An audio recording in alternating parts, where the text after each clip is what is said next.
Всем привет, ребята, закончили облицовку стены и камина в частном доме. И вот такая вот красота у нас получилась. Сейчас подойдем ближе и посмотрим. Тут и стеновые панели из каменного шпона, и сам каменный шпон. Наверное, начнем с портала. Каменный шпон, разделочка, металлический профиль алюминиевый, полоски. Вот такой вот у нас получается портал.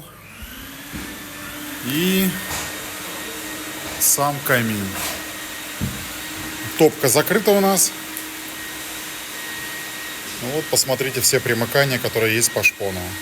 Шпон здесь был листы 2400 на 1200 и толщина у них 2-3 миллиметра в зависимости от текстуры и рисунка камушка. И с этой стороны у нас получается дровник. Вот такой. Высота у него получается порядка, наверное, 5 метров. Вокруг топочки. Сама топка, соответственно, сделана уже в мраморе.